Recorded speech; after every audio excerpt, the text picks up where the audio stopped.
Hey everybody, welcome to What About the Game. Today I'm going to be talking about Neo Turf Masters on the Nintendo Switch.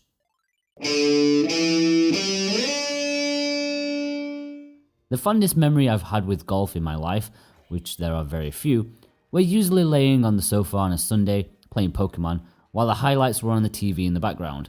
It's golf, it's pretty boring. Even people who love golf would admit that. Needless to say, I'm not exactly an aficionado when it comes to the sport of putting, nor would a game based around it excite me. I find most sports that way. Sports games are just not my cup of tea. Arcade sports titles, however, well, now you've got me interested. Neo Turf Masters is from Arcade Kings SNK and NASCAR. It's an arcade take on the slow-paced Sunday afternoon sport, which makes it perhaps an unusual title for a system typically known for fighting games. Does it work? Oh yes it does. NASCAR made golf fast-paced, streamlined, and a whole lot of fun. With 4 courses to choose from out of Japan, Germany, America, and Australia, you're planted right into the final round of the tournament and tasked with surviving to the end of the 18 holes. Being an arcade release, progression is handled a little unconventionally, with each credit giving you 3 holes worth of play.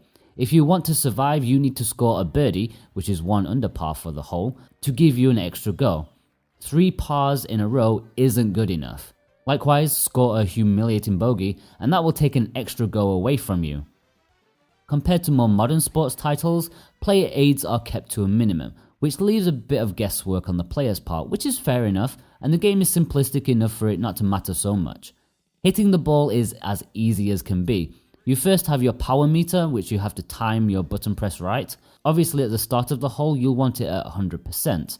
Although when trying to hit the green you'll probably want a more subtle swing.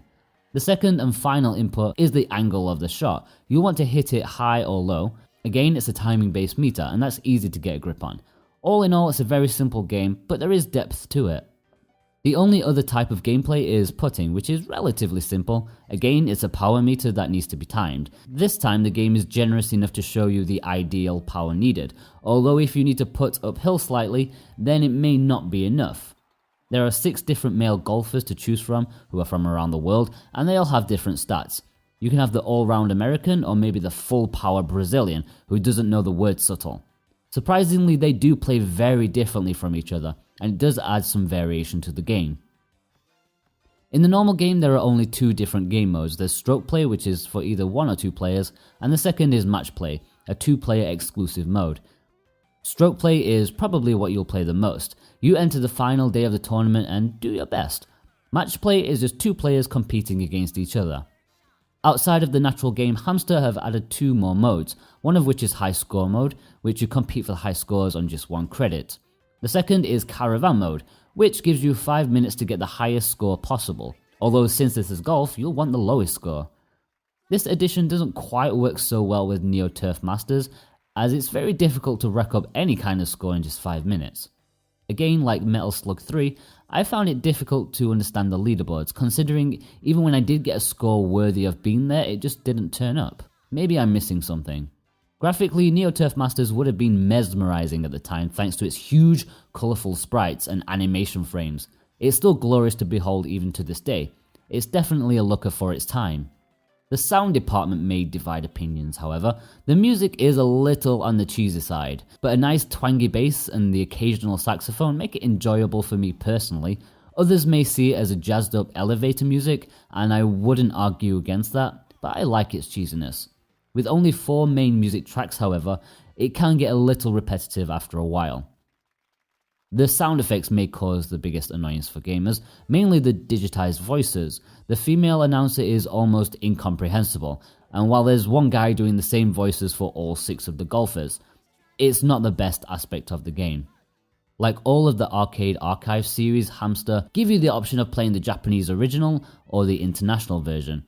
I played both, but personally I couldn't discern much difference between the 2, aside from the ordering of the courses where the Japanese release naturally puts its national course first in the lineup.